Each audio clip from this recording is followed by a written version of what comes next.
छत, कहाँ दुर्वा, कहाँ बेलपत्र, कहाँ शमी पत्र, उसका वर्णन एक एक बस तरीका। और वो तरीका जरूर हम बताते हैं कि बेलपत्र को किस दिशा में बैठकर चलाना है, दुर्वा को कैसे चढ़ाना है, ये तरीका। और तरीका होना जरूरी है। डॉक्टर के यहाँ जाते हो, डॉक्टर ने सारी दवाइयां दे दी और कह दिया सब खा जाना सुबह से। बोलता है डॉक्टर जम के बोले जरा नहीं, डॉक्टर क्या बोलेगा, ये दवाई सुबह खाली पेट की है, भोजन के पहले खानी। ये दवाई सवेरे उठते समय ले लेना, एसिडिटी की है। ये दवाई दूध से लेना, ये दवाई कुनकुने पानी से लेना, ये दवाई रात को सोने के टाइम की एक ही लेना है, सुबह मत खा लेना। डॉक्टर ने दवाइयां दी, सबका तरीका बताया कि कौन सी दवाई कब और कैसे लेना है। उसी तरह शिव महापुराण भी अपना तरीका बताती है कि बेलपत्र चढ़ाते तो तुम्हारी जिंदगी निकल गई, जल चढ़ाते तो तुम्हारी जिंदगी निकल गई, पर शिव पुराण सुनने वालों ने चढ़ाने का तरीका सीख लिया। और जब चढ़ाने का तरीका सीखा तो शिव जी ने झोली भरना चालू।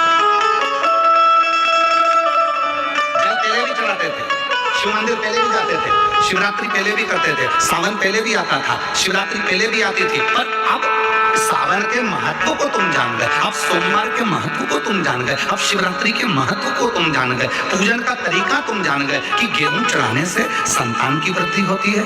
कनेर का पुष्प अगर अशोक सुंदरी वाली जगह पर चढ़ाया जाता है तो बच्चे जिद नहीं करते।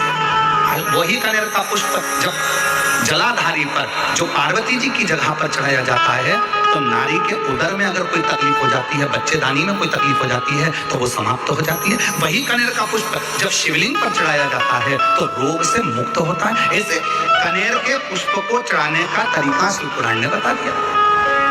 दुर्वा चढ़ाने का तरीका शिव पुराण ने बता दिया कि गणेश भगवान शंकर का जहां से जल बहता है उसका राइट स्थान जो होता है पानी बहने वाली जगह, वहां दुर्वा को 7 दुर्वा जब हम शिव को समर्पित करते हैं, शंकर भगवान को समर्पित करते हैं, तो चाहे 32 वर्ष की उम्र हो गई हो, चाहे 42 वर्ष की उम्र हो गई हो, शादी जरूर होती है। तो ये तरीका शिव पुराण ने बताया, जिसको आप लोगों ने स्वीकार किया। पूर्व की सारी कथाओं में केवल तरीके बताए, कैसे कैसे।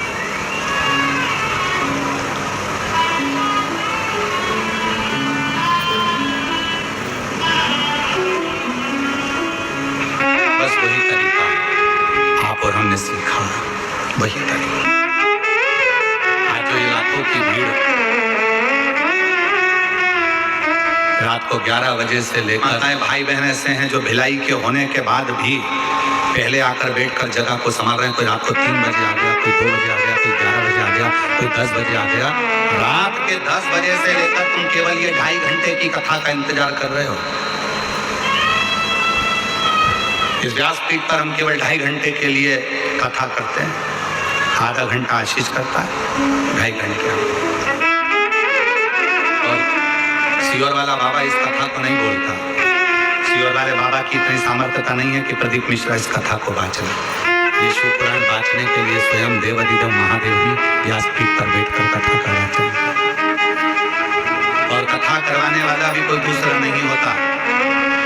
अगर बोलबम समिति को दया सिंह जी को भोलेनाथ जी ने आगे रखा है, तो बाबा ने स्वयं शिव के रूप में किसी ना किसी रूप में आकर दया सिंह जी पर कृपा कर कर कि भाई ये शिव पुराण तुम्हें सावन के महीने में कराना है, बोलबम समिति को कराना। ये शिव की कृपा से शिव किसी रूप में आकर इनके ऊपर करुणा कर देते हैं और कहते हैं कि ये कथा करा। और कथा सुनने वाले आप नहीं हो। जितने शिव भक्त छाता लगाकर बैठे हैं, जितने शिव भक्त रोडों पर बैठे हैं, कीचड़ में बैठे हैं, पेड़ों पर टंगे हुए हैं, वृक्षों के ऊपर बैठे हुए हैं, कोई कहीं कहीं बैठे हुए हैं, पंडाल में बैठे हैं, जितने भी कथा सुन रहे, कथा आप नहीं सुन रहे, आपका कोई पुराना रिश्ता मेरे भोलेनाथ जी से है, जो भोले बाबा आपको बुलाकर कथा श्रवण करा।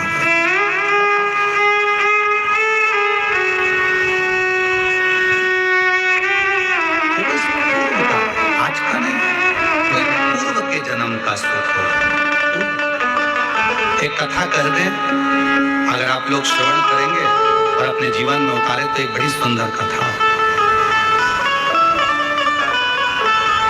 लोग कहते हैं सीहोर वाला बाबा या ये बाबा या वो बाबा। बाबा नहीं, ये व्यासपीठ करती है, शिव करता है, इंसान नहीं।